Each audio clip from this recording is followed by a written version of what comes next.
benarkah cabut gigi bisa menimbulkan mata buta?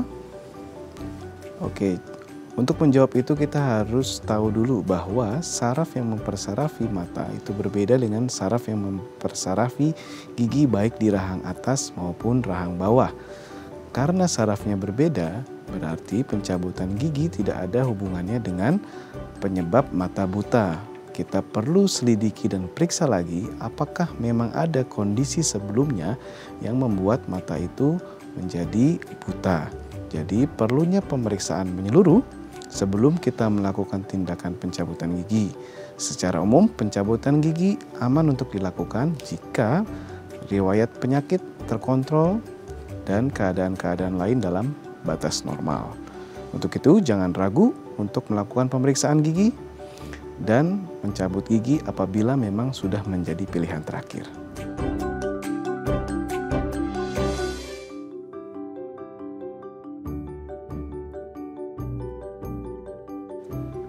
Halo pemirsa, apa kabar Anda hari ini? Senang sekali saya Raden Madlias dapat kembali menemani Anda dalam sebuah program talkshow inspiratif ini dia Bincang Sehati.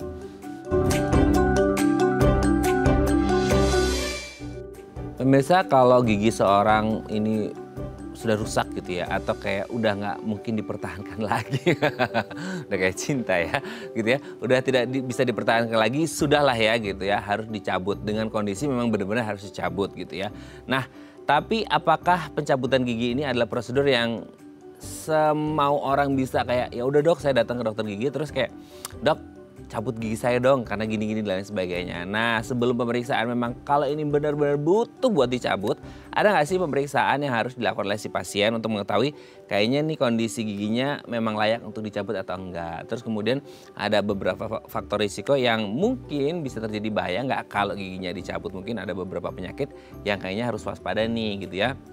Kalau giginya dicabut nanti ada risikonya atau enggak. Makanya hari ini kita akan membahas apa saja sih syarat atau hal-hal yang harus dilakukan atau cek apa gitu ya sebelum kita melakukan prosedur pencabutan gigi. Tapi sebelum bahas itu kita akan bahas terlebih dahulu beberapa mitos atau fakta seputar kesehatan gigi dan mulut. Nah untuk membahasnya telah hadir bersama kami di studio Bincang Sehati ada Dr. Gigi Rahendra Pratama SPBMM, dokter spesialis bedah mulut dan maksilofasial dari Rumah Sakit Permata Bekasi. Selamat pagi Dokter Tama, apa kabar dok? Pagi Mas. Sehat ya dok ya? Sehat. Sehat, alhamdulillah. Oke dok, hari ini tuh kebetulan gini, beberapa waktu yang lalu itu kan sempat rame ya di media sosial. Nggak tahu nih Dokter Tama nonton atau enggak, dan pemirsa juga nonton atau enggak ya.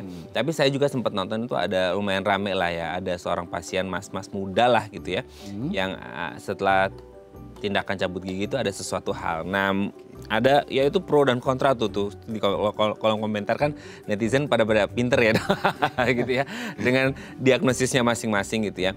Nggak ngerti nih ada hubungan dengan pencabutan gigi itu atau enggak. Makanya hari ini kita akan membahas apa saja sih yang harus dilakukan sebelum prosedur cabut gigi dilakukan gitu ya. Tapi sebelum bahas itu kita bahas mitos fakta dulu ya dok ya seputar kesehatan gigi dan mulut. Yang pertama adalah gusi berdarah ketika kita lagi sikat gigi itu normal. Nah ada banyak sekali kadang kala pun saya juga kadang mengalami gitu dok, tapi nggak selalu, kadang kala aja. Nggak tahu itu karena hal yang normal atau karena kejedot, kegesek gitu ya dari si bulunya atau si gagang sikat giginya. Nah sebenarnya ketika kita lagi sikat gigi dan itu ada keluar darah dari gusi kita itu normal atau nggak sih dok? Oke, gusi dalam konteks tekanan ringan penyikatan gigi itu seharusnya gusi tidak berdarah. Oke, yang menyebabkan gusi berdarah berarti dia ada suatu peradangan. Peradangan yang diakibatkan oleh beberapa faktor iritasi lokal yang harus kita selidiki lagi. Jadi dalam tekanan normal, kondisi normal seharusnya penyikatan gigi tidak berdarah. Itu menjadi sinyal pertama bahwa ada sesuatu yang harus diperiksa dari gusi ataupun lingkungan rongga mulut pasien. Oh, berarti kalau ada kayak semacam peradangan itu, even sebelum orang ini sikat gigi, dia kerasa nggak kalau ada sesuatu di gusinya itu peradangan? Rata-rata untuk kasus yang dini itu dia belum merasa apa-apa. Jadi dia belum timbul rasa sakit, namun ketika itu dibiarkan, kerusakan meluas hingga mencapai daerah tulang, kerusakan tulang sudah terjadi, biasanya mulai timbul adanya rasa sakit. Kebanyakan disitulah orang baru pada mulai mencari dokter untuk berkonsultasi. Biasanya gitu dok, sakit dulu muncul keluhan, sakit kerasanya wah banget itu baru ke dokter gitu ya. Tapi gini, kan ada juga orang-orang yang mungkin kondisinya adalah tidak terjadi peradangan sama sekali, Dok. Ini karena saking semangatnya ya gitu sikat gigi, nggak tahu nih entah pemilihan sikat giginya, bulunya dan lain sebagainya atau bahkan tekniknya yang salah sehingga akhirnya terjadi perlukaan atau melukai si gusi tanpa ada riwayat peradangan itu gimana, Dok? Oke, betul itu bisa terjadi karena basicnya penyikatan gigi itu bukan power dan bukan frekuensi. Nah, penyikatan gigi yang baik adalah timing dan teknik. Oke. Nah, jadi biasanya teknik yang salah bisa menyebabkan perdarahan gusi karena penyikatan gigi yang benar itu dilakukan dari arahnya adalah gusi ke gigi dan dia tidak bolak-balik, dia searah. Nah, biasanya Gini ya. betul, biasanya masyarakat itu sikat giginya biasanya maju mundur. Iya. Nah, itu yang banyak sekali dilakukan. Nah, itu adalah teknik yang salah. Jika teknik yang salah digabungkan dengan power, efeknya akan merusak justru gusi dan outputnya adalah perdarahan gusi. Oh, Seperti wow. itu. 17 tahun saya hidup, wah 17 tahun ya. Salah dong berarti ya. Karena kita pakai power, karena kepikirannya gitu, kalau pakai power itu kan biar plak-plaknya kotornya pada keluar semua. Ternyata enggak ya. Enggak, power dengan teknik yang salah itu menimbulkan kerusakan yang berat. Nah tuh niatnya pingin sehat giginya malah jadi panjang urusannya. Jadi yang benar adalah timing dan tekniknya ya. Itu ketimbang power dan frekuensi ya. Oke Dok, kita lanjut yang kedua ya. Susu katanya baik untuk kesehatan gigi. Nah, gak ngerti nih susu kan gini, kebetulan itu dulu ya, zaman anak-anak dulu itu banyak yang mengonsumsi susu, tapi banyak yang gripis tuh. Gitu ya. Gak ngerti, ini karena susunya atau karena kandungan gulanya yang over di susu itu gitu ya. Sehingga ini mungkin kayak minuman gula rasa susu gitu ya. Atau ini yang dimaksud susu baik untuk kesehatan gigi itu yang plain milk atau yang seperti apa? Oke. Susu sendiri kandungannya dia mengandung kalsium dan fosfor. Itu baik untuk pembentukan email gigi yang kuat. Nah, cuman susu pun beberapa susu mengandung gula. Jadi susu menjadi salah ketika sehabis minum susu terutama malam hari, misalkan kita konsumsi malam hari itu tidak diakhiri dengan sikat gigi. Balik lagi tadi kita bicara timing. Sikat gigi itu sebenarnya cukup 2. Yaitu pada Setelah makan pagi, ini juga biasanya orang-orang masih yang banyak habis mandi sekalian baru sikat gigi baru makan. Nah, ketika itu berarti kan mulut kotor tuh. Jadi timingnya adalah setelah makan pagi dan sebelum tidur. Susu menjadi salah ketika misalkan minum susu malam hari tidak sikat gigi, yaitu gula-gulanya akan menempel pada email yang akan menimbulkan kerusakan gigi. Susunya sendiri tidak salah karena kandungannya memperkuat email gigi. Oke.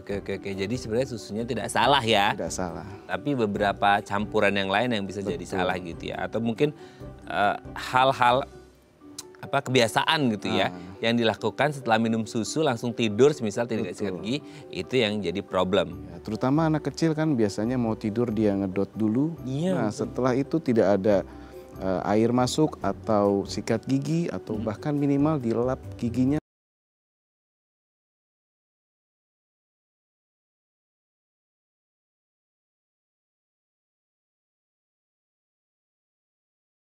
%99 orang melakukan itu. Berarti harus dikoreksi ya. Harus dikoreksi supaya punya gigi yang lebih sehat. Oke, kita lanjut yang ketiga ya Dok ya.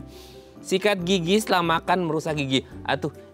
Ini teh kumaha gitu ya. Jadi barusan kan Dokter Tama menyebutkan ada 2 timing. Setelah sarapan pagi dan sebelum tidur malam. Yang sebelum tidur malam sih kita tidak bisa menjamin apakah mereka sebelum tidur itu makan ya. Nanti excuse-nya kan habis makan Dok gitu ya. Tapi kan nggak ada jeda antara makan sama tidur. Nah ini yang lebih concernnya kayak ke pagi. Loh Dok kan tadi dibilang setelah sarapan pagi, setelah makan pagi sikat gigi. Ini ada yang bilang oh jangan sikat gigi setelah makan, itu justru malah rusak, menimbulkan apa, nggak tahu lah asam basa atau apa gitu Dok. Nah gimana tuh? Balik lagi tadi waktunya sebenarnya tidak salah. Setelah makan pagi karena kita bisa cover untuk 1 harian. Dan malam pun setelah makan terakhir kita sikat gigi untuk cover waktu kita tertidur. Yang salah adalah mungkin selama ini yang membuat rusak adalah teknik dan powernya.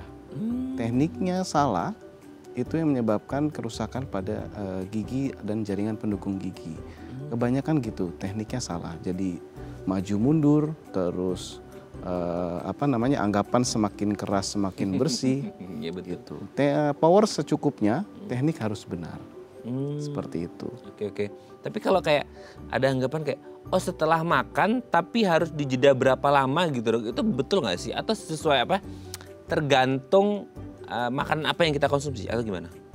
Tidak ada hubungan secara langsung. Jadi balik lagi, setelah makan pagi itu kita bisa sikat gigi dengan teknik yang benar. Untuk makan siang tidak perlu karena timingnya cukup 2 sebenarnya. Setelah makan pagi dan sebelum tidur. Kalau kita sebelum tidur lupa, itu kita seperti 1 hari tidak sikat gigi. Oh oke. Ya kan? Iya betul. Apalagi kalau sebelum makan pagi. Sebelum makan pagi berarti pas mandi nih, terus kita makan pagi. Berarti dia sudah ke-expose oleh makanan. Iya. Malamnya pun lupa. Iya. Jadi seperti 1 hari tidak sikat gigi. Seperti itu. Oke. Jadi timing, terus kemudian teknik itu yang paling penting. Tapi sama satu lagi dok. Kalau yang di tengah, yang di ujung kayak geraham, bungsu segala macam itu kayak kan kalau tadi kan dari gusi ke atas gitu. Kalau dari bawah atau dari atas kan dari atas gusi ke bawah gitu ya. Nah kalau yang di dalam dok kan takutnya ada kayak ceruk-ceruk gitu di gigi itu gimana? Nah jadi teknik lengkapnya selain dari gusi ke gigi itu dia harus bergetar di tempat, bukan maju mundur ya. Bergetar di tempat? Bergetar di tempat itu sebanyak 20 kali. Jadi sikat gigi yang benar itu lama. Nggak pakai ngitung lagi Iya, kan? biasanya kan bulu sikat mencakup 3 gigi, bergetar di tempat, kena di 3 gigi, pindah lagi 3 gigi berikutnya, pindah lagi. Lalu bagian yang boleh maju mundur adalah bagian atasnya, permukaan atas gigi, bukan permukaan samping. Ketika samping dibuat maju mundur, nah itu akan mencederai gusi.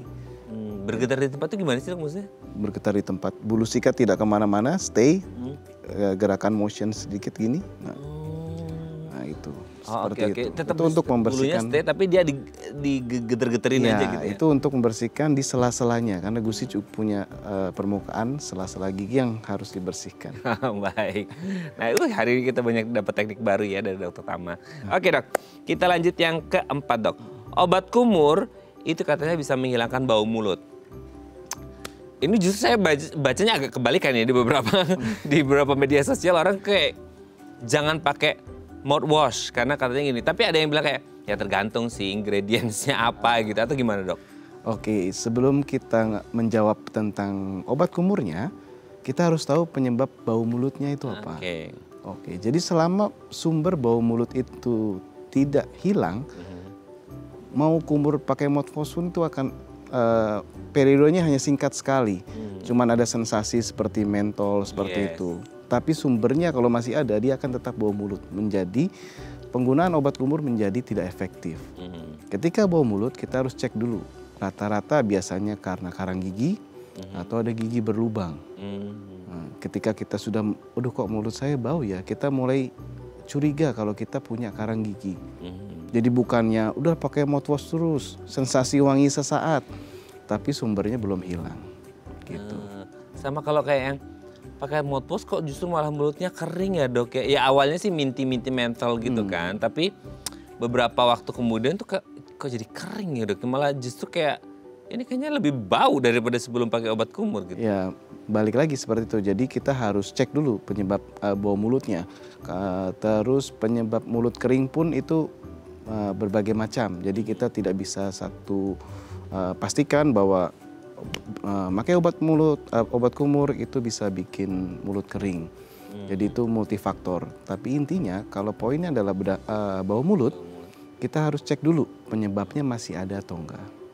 Oke, jadi bukan dibantu terus sama mouthwash, itu hanya sesaat sensasinya, tapi harus dicari akar masalahnya si baunya itu sendiri seperti apa. Jadi ibarat kata kalau akar masalahnya tahu, tanpa pakai mouthwash pun atau sekali aja itu sudah tidak ada bau mulut. Tidak ada masalah. Bahkan berkumur dengan air putih, matang pun itu cukup. Ya? Karena dia buat hanya cleansing. Gitu. Cleansing di area rongga mulut ya. Itu catatannya ya. Oke, kita lanjut yang terakhir dok.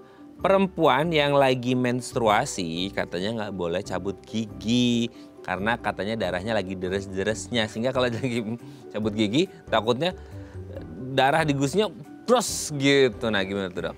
Oke, pada wanita yang menstruasi memang dia ada pengaruh hormonal di sini, estrogen dan progesteron yang meningkatkan resiko perdarahan. Tapi resiko perdarahannya itu masih bisa dikontrol oleh kami selaku dokter gigi.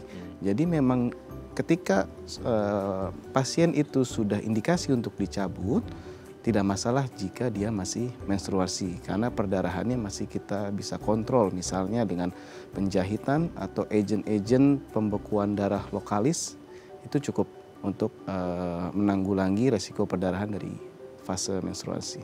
Perlu nunggu sampai kayak, oh nunggu dok nanti ya setelah 7 hari menstruasi ketika tinggal flek-fleknya aja udah nggak deres lagi itu, perlu nunggu itu atau dari awal misalnya kayak, wah ini udah waktunya dicabut tapi baru hari pertama nih dok gitu, udah lagi deres-deresnya gimana? Itu balik lagi kita kasusnya, ketika kasus itu tidak bisa dihindari, infeksi berat misalkan, ya kita bisa lakukan tindakan. Gitu. Jadi apa namanya, kita lihat lagi kasusnya.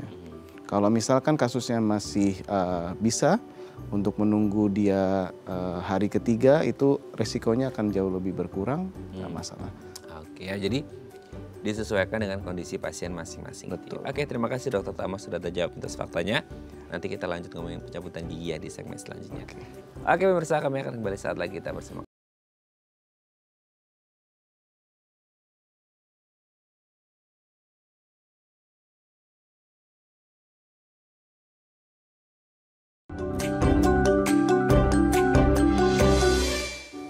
Baik, Anda masih bersama kami di Bincang Sehati dan kita masih membahas tema kita hari ini. Apa saja sih yang harus diperiksa ketika kita hendak melakukan prosedur cabut gigi gitu ya. Jangan sampai salah langkah, jangan sampai salah haluan gitu ya, supaya proses cabut giginya ini berjalan dengan lancar dan tanpa risiko dan minim efek samping lah ya gitu ya, supaya tetap sehat selalu. Nah kalau Anda punya pertanyaan seputar tema kita hari ini boleh tanya-tanya di 0212903264 atau DM Instagram kami di @bincangsahatidayatv. Kita masih bersama dengan Dr. Gigi Rahendra Pratama SPBMM, dokter spesialis bedah mulut dan maksilofasial dari Rumah Sakit Permata Bekasi. Oke dok, kita ngomongin cabut gigi. Cabut gigi sewaktu saya kecil itu ditarik sama benang, tempelin ke pintu. Cudar gitu kan. Luar biasa. Thanks God saya nggak pernah mengalami itu dok. Cuman beberapa temen kayaknya mengalami itu. Itu kayak luar biasa gitu ya. Nah kalau cabut gigi ini sebenarnya prosedur seperti apa sih dok? Maksudnya kayak ini hal yang lumrah terjadi atau kayak untuk mungkin ya orang-orang dulu tuh kan kayak ya udah bener-bener nunggu giginya tanggal sendiri aja. Cuman sekarang kan karena ya ilmu medis berkembang, dinamis dan lain sebagainya, sehingga cabut gigi ini adalah hal normal atau prosedurnya seperti apa sebenarnya? Oke, jika kita bicara tentang cabut gigi itu adalah last option. Jadi ketika gigi punya masalah karies, bolong, itu biasanya kita bisa lakukan pendekatan yang konservatif lebih dulu.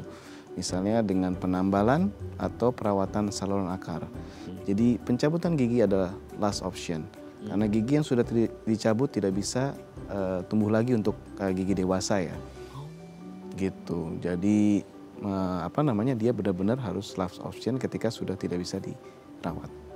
Di titik usia mana sih dok itu gigi kalau udah dicabut? Kan kalau anak-anak katanya bisa tumbuh lagi tuh ya gitu. Maksudnya di range usia berapa gigi orang dewasa itu kalau udah dicabut? Nah ini kan benar-benar kayak final decision ya, bukan final destination, final decision gitu ya, untuk menentukan bahwa are you ready gitu ya. Ini pokoknya last option loh Pak, Bu gitu ya. Itu di usia mana sih dok?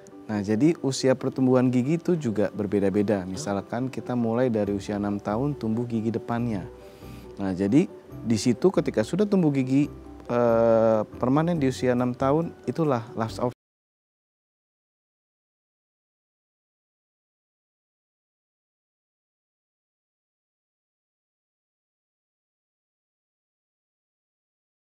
Itu bisa menyebabkan dewasanya itu crowding. Karena ketika gigi susu hilang, ada space kosong.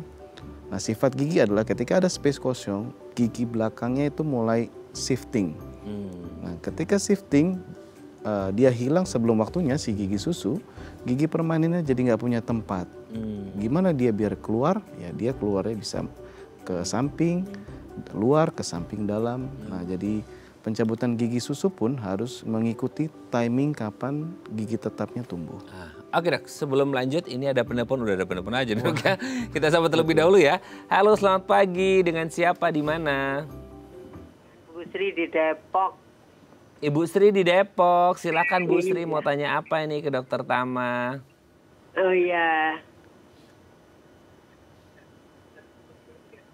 Ya, silakan. Halo. Dengan Ibu Sri di Depok. Selamat pagi, Dokter Tama. Pagi Bu. Iya, saya itu gigi yang paling belakang, kiri bawah, itu kata dokter gigi di UI itu gusinya terbuka. Terus saya udah daftar BPJS, dapatnya 7 Agustus.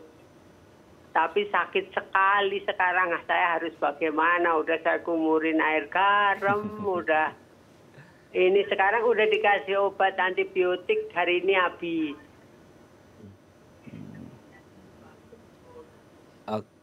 Jadi pertanyaannya Bu Sri adalah dapat jadwal operasi itu tanggal 7, tapi keadaannya sekarang lagi sakit. Iya, nggak tahu apakah nanti itu ke dokter gigi di rumah sakit baru sekali. Nanti apakah dioperasi atau gimana saya belum tahu. Tapi sakit sekali, jadi saya harus bagaimana? Oke, dokter sebelum jawab ada yang ditanyakan ke Bu Sri mungkin kondisinya dan lain sebagainya? Ya, saya umurnya 74 tahun, Dok. Lagi dok? Oke, cukup. Kondisi medisnya sudah jelas dengan kondisi giginya dan akhirnya ada jadwal operasi tanggal 7. Betul. Oke, sudah jelas. Terima kasih Bu Sri yang ada di Depok. Kita akan coba jawab ya, dan semoga sehat selalu dan semoga nanti tanggal 7 pas operasi sudah nggak sakit lagi ya. Jadi siap untuk melakukan tindakan operasi. Nah, gimana nih dok? Bu Sri ada giginya terbuka katanya ya. Udah dikasih antibiotik tapi hari ini terakhir antibiotiknya, tapi lagi kayak sakit-sakitnya tuh, kayak meradang-meradangnya gitu ya. Sementara tinggal 7 hari lagi, ini kebetulan kan udah besok udah Agustus. Beliau dapat jadwal tanggal 7, takutnya tanggal 7 itu masih sakit, boleh operasi atau enggak, nah gimana tuh? Oke, jadi yang pertama mungkin kenapa dia perlu menunggu untuk penjadwalannya. Mungkin karena ada faktor usia, usia 70 yang memungkinkan ada penyakit sistemik penyerta yang perlu dicek dulu. Sehingga itu membutuhkan waktu untuk melakukan tindakan operasi. Jadi sebelum kita melakukan tindakan pencabutan gigi atau tadi dia bilang paling belakang, mungkin kita bisa asumsikan itu gigi bungsu, itu harus clear dulu riwayat sistemiknya. Itu adalah mutlak gitu. Jadi kita harus periksa dulu aman, terkontrol dengan konsultasi dengan sejawat penyakit dalam misalkan, baru kita bisa go untuk operasi. Nah, pertanyaan berikutnya adalah kenapa minum obat terus masih sakit sampai sekarang? Obat sendiri itu dia tidak bisa berdiri sendiri, balik lagi. Jadi ini hanya untuk mempersiapkan waktu operasi yang masih seminggu lagi kalau nggak salah ya tadi ya. Gitu. Jadi mungkin yang bisa dilakukan sekarang adalah ketika rasa sakit itu sudah tidak bisa dikontrol, Ibu bisa untuk kontrol lagi ke layanan kesehatan yang tempat ibunya tadi dilakukan pemeriksaan untuk diberikan mungkin pemberian obat analgesik kembali atau dilakukan pemeriksaan lagi adakah yang memperberat rasa sakitnya yang bisa kita lakukan tindakan terlebih dahulu sebelum menunggu jadwal operasinya. Tapi kalau sampai akhir tanggal 7 itu masih sakit, boleh jalani operasi nggak dok? Oke, jadi kalau misalkan rasa sakit itu adalah punya dokter.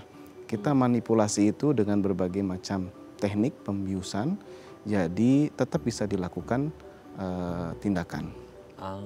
Gitu. Okay. Untuk itulah diciptakan anestesi. Anestesi ya. Oke ya Bu Sri ya, semoga bisa membantu jawabannya. Dan kalau ingin mendapatkan lebih lagi penjelasan bisa langsung konsultasi ke dokter gigi Anda ya. Terima kasih Bu Sri dan semoga sehat selalu. Dan semoga tanggal 7 Agustusnya lancar ya operasinya dan sudah tidak sakit lagi. Amin. Oke dok, nanti kita lanjut lagi ya di segmen selanjutnya ya. Oke pemirsa, kami akan kembali saat lagi, kita bersama kami di Bincang Sehat.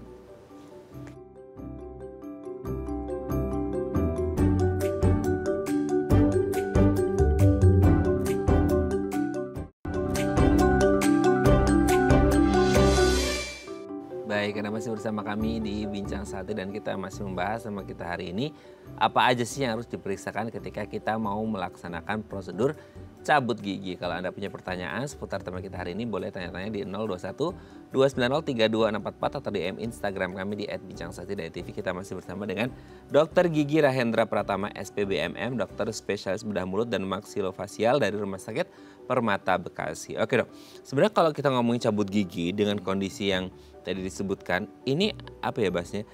Ada nggak sih kondisi-kondisi yang ini kan last option banget gitu ya? Ini tuh kayak ya udah, even ini adalah last option, tapi cabut gigi memang the only option yang harus dilakukan gitu. Jadi ibarat kata nggak ada jalan lain, ini adalah harus cabut gigi. Nah, kondisi yang hanya the only one solutionnya dengan cabut gigi ini ada beberapa jenis nggak? Maksudnya kayak udah giginya udah toel atau benar-benar kayak berlubang parah banget gitu atau gimana dok? Oke, last option berarti keadaan di mana gigi sudah tidak dapat direstorasi. Ada beberapa gigi yang dia punya akar lebih dari satu. Nah, ketika percabangannya itu sudah kena, dia sudah tidak bisa direstorasi lagi. Gitu. Keadaan berikutnya adalah misalkan gigi dengan kegoyangan yang parah. Itu sudah dengan kerusakan tulang yang masif. Nah, itu sudah tidak bisa kita pertahankan lagi karena gigi itu bisa bertahan di dalam rongga mulut kita. Ada dukungan dari tulang dan gusi, jaringan pendukung gigi.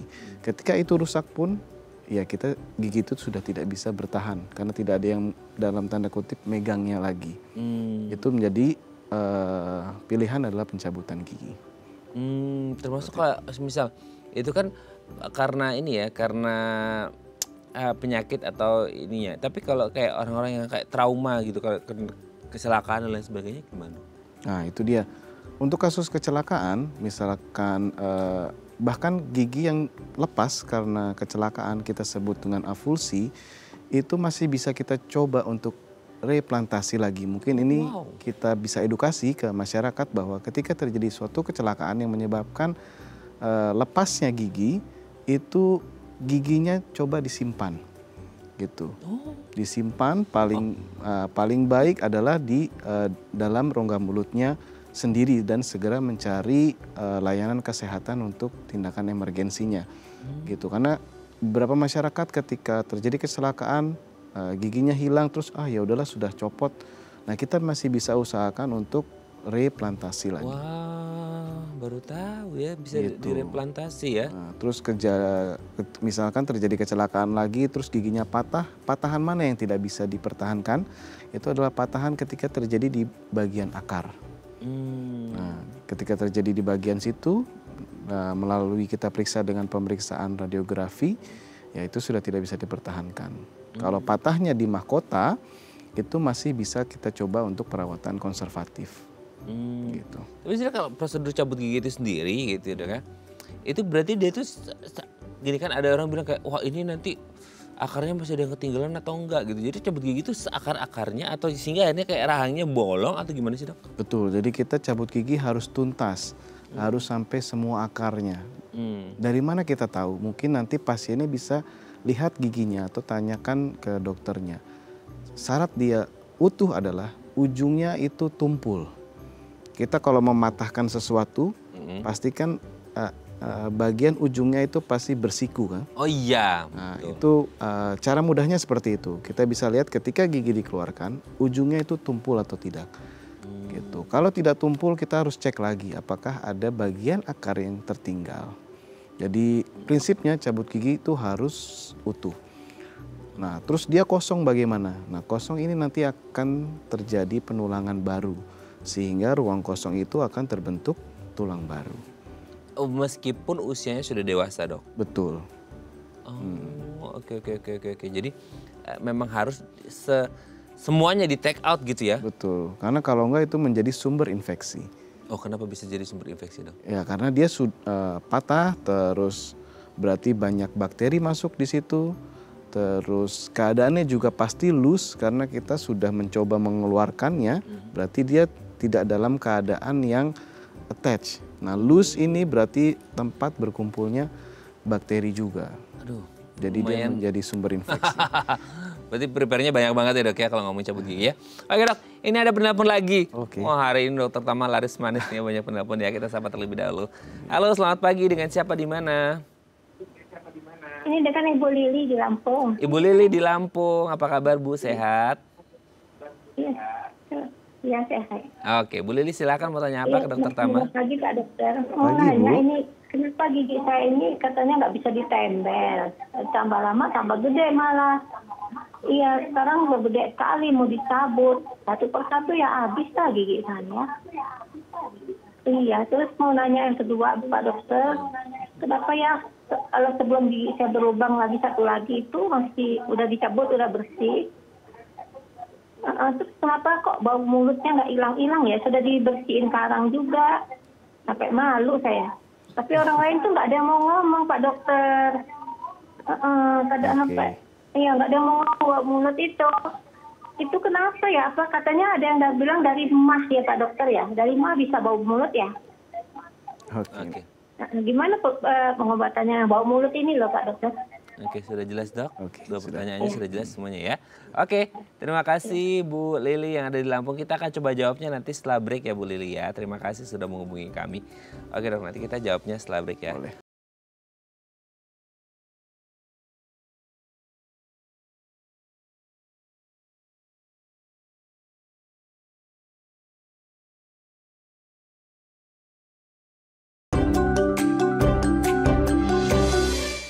Baik, Anda masih bersama kami di Bincang Sati dan kita masih membahas sama kita hari ini pentingnya kita mengecek kondisi gigi kita sebelum kita melakukan prosedur tindakan atau cabut gigi gitu ya. Nah ini kan jadi satu hal yang harus diwaspadai oleh barangkali jangan sampai salah langkah gitu ya.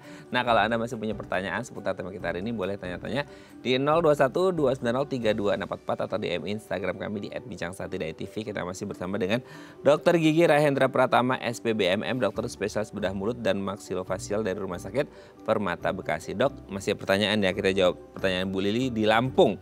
Ada dua pertanyaan. Yang pertama, sudah ditambah, sudah di ini itu segala macam, ada masalah lagi, apakah harus cabut lagi? Kalau cabut lagi habis dong. Gitu ya, gimana tuh dok? Oke, jadi memang kalau tadi Ibu Lili sempat cerita pernah ditambal terus akhirnya mungkin terjadi kerusakan lagi sehingga endingnya harus dicabut. Nah, semua gigi yang hilang itu memang harus diganti. Saya biasanya menjelaskan ke pasien itu dengan analogi sederhana, kita bayangkan sebuah jembatan atau jalan layang. Ketika salah satu tiangnya hilang, apa yang terjadi pada jembatan itu? Goyang, endingnya pun rubuh. Dia nggak akan bisa bertahan ketika salah satu tiangnya hilang, dan itulah yang terjadi pada gigi ketika satu gigi pun hilang. Berarti ada gigi-gigi lain yang menerima tekanan yang berlebih, endingnya dia pun goyang. Jadi ketika sudah ada satu kehilangan gigi, rekomendasinya adalah segera untuk dilakukan penggantian supaya tekanan kunyahnya merata. Jadi ketika tidak diganti, lambat laun satu gigi goyang, cabut lagi, tekanan kunyahnya menjadi lebih besar pada gigi-gigi yang lain, goyang lagi, cabut lagi, seperti itu. Jadi harus diganti. Harus diganti ya. Jadi nggak bakal habis ya dok. Tadi kan takutnya habis gitu ya. Oke, pertanyaan kedua, dengan kondisi yang sama gitu ya, dengan giginya udah ditambah lah, ini dicabut, timbul bau mulut. Itu bau mulut dari mulutnya atau tadi katanya ada hubungan sama mah nggak atau gimana dok? Oke, jadi memang ada beberapa penyakit sistemik yang bisa menimbulkan bau tidak sedap dalam mulut ketika tidak terkontrol. Itu salah satunya adalah diabetes mellitus. Mungkin kita perlu cek dulu kondisi pasien apakah dia dengan penderita diabetes. Penderita diabetes tidak terkontrol bisa menimbulkan bau, istilah kita bau keton, mungkin orang awam menyebutnya bau tidak sedap yang keluar dari dalam mulut. Jadi itu yang pertama, ada beberapa penyakit yang memang bisa menimbulkan bau mulut. Terus bisa juga salivanya, air liurnya itu kering. Nah itu juga bisa menimbulkan bau mulut. Istilah kita serostomia. Nah kita harus cek dulu apa yang menyebabkan pasien ini punya serostomia. Nah yang terakhir, ketika semua penyakit tidak ada, adalah timing mungkin dari penyikatan gigi yang belum tepat. Kalau sebelumnya belum dilakukan sesudah makan pagi dan sebelum tidur, cobalah lakukan timing ini dengan tepat terlebih dahulu. Gitu. Jadi banyak faktornya, kita harus cek faktor mana yang berperan dalam pasien tersebut. Nah, oke ya, semoga dia bisa menjawab pertanyaan Bu Lili. Tapi kalau Bu Lili ada mah itu bisa bikin bau mulut juga nggak? Tidak secara langsung. Tidak secara langsung ya. Oke, semoga bisa menjawab pertanyaan Bu Lili yang ada di Lampung dan semoga sehat selalu ya Bu ya. Oke, udah kita lanjut lagi. Nah sebenarnya kayak syarat untuk cabut gigi ini harus begini-begini nggak sih? Kan tadi ada support mention juga kayak, wah kalau ada orang dengan gangguan sistemik kayak diabetes mellitus atau beberapa kondisi yang lain itu katanya nggak boleh. Apalagi hipertensi atau lagi minum obat pengencer darah gitu dan lain sebagainya. Nah syarat-syarat itu mutlak harus dipenuhi atau gimana dok? Betul, jadi ketika kita mau melakukan tindakan pencabutan gigi, itu kita harus clearkan dulu semua riwayat penyakit sistemiknya. Misalkan kalau dia diabetes, gula darahnya harus dalam batas normal. Gula darah sewaktu normal di bawah 200. Ketika dia 200 lebih, mau giginya goyang pun, saya tidak akan lakukan tindakan. Aduh, itu berat banget kalau untuk orang diabetes di bawah 200 ya dok ya. Makanya kita perlu berkonsultasi. Lalu kaitannya dengan pengencer darah, ini mungkin belum banyak yang tahu. Tapi literatur sekarang menyebutkan bahwa pengencer darah itu tidak selalu harus dihentikan. Gitu, karena penghentian pengencer darah itu mempunyai resiko yang lebih besar daripada pendarahan itu sendiri, yaitu adalah tromboemboli. Pasien diberikan pengencer darah supaya alirannya lancar. Ketika itu dihentikan, meningkatkan resiko terjadi gumpalan. Nah gitu, makanya kita perlu berkonsultasi kepada penyakit dalam, apakah betul ini pasien boleh dihentikan atau tidak. Ketika kondisi pasien tidak boleh berhenti pengencer darah, yang kita lakukan adalah berikutnya pemeriksaan resiko perdarahan. Dalam hal ini istilah kita periksa prothrombin time dan INR, International Normalized Ratio, itu secara laboratorium. Ketika nilai INR-nya dalam batas terapi di bawah 3, resiko perdarahan kecil walaupun dia minum pengencer darah. Mungkin kita perlu menyiapkan berbagai strategi setelahnya, misalkan dengan penjahitan tadi atau agent pembekuan darah lokalis, itu cukup. Targetnya adalah ketika dia tidak boleh berhenti sama dokter yang minum pengencer darah, berarti kita harus periksa resiko perdarahannya. Kalau satu lagi tadi tentang penyakit jantung, kita juga perlu berkonsultasi dengan dokter yang merawatnya. Tapi SOP yang lazim kita lakukan itu adalah ketika berhubungan dengan penyakit jantung, pasien harus meminum antibiotik sebelum tindakan. Nah itu untuk mengurangi resiko terjadinya istilah kita bakteri endokarditis, di mana bakteri bisa masuk direct ke jantung. Gitu. Jadi secara umum orang dengan penyakit sistemik bisa dilakukan tindakan setelah clearance medik dengan sejawat yang merawatnya. Gitu. Oke. Jadi memang ada hal-hal yang harus diperhatikan. Tapi itu kan khusus dari orang-orangnya dengan riwayat tertentu. Nah kalau diperiksakannya sendiri kayak kita mau cabut gigi itu perlu periksa dulu nggak sih dok? Betul. Jadi sebelum periksa gigi kita harus memeriksa radiografinya, ronsen giginya. Kenapa? Karena mata kita tidak bisa melihat apa yang di dalam tulang. Jadi kita harus cek bagaimana kondisi di dalamnya, bagaimana jumlah akarnya. Karena lazimnya misalkan ada akar gigi yang 2 tapi ada yang anomali, dia punya akar berlebih misalkan. Bagaimana kedekatan dia dengan struktur vital, dengan saraf di bawah atau dengan sinus di atas. Nah itu hanya bisa kita lihat dengan pemeriksaan radiografi. Oke, jadi harus diperiksa dulu sebelum akhirnya melakukan prosedur tindakan.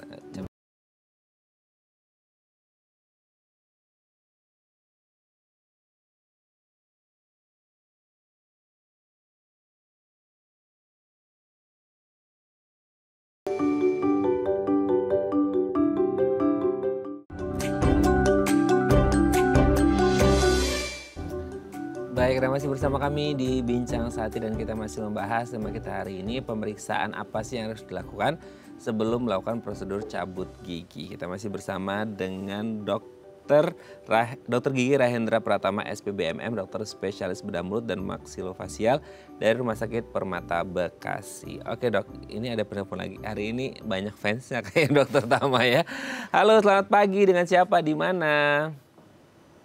Selamat pagi, saya Yeti dari Surabaya. Gimana di sana, sehat-sehat semua? Sehat Bu Yeti, terima kasih. Bu Yeti juga semoga sehat ya Bu di Surabaya ya.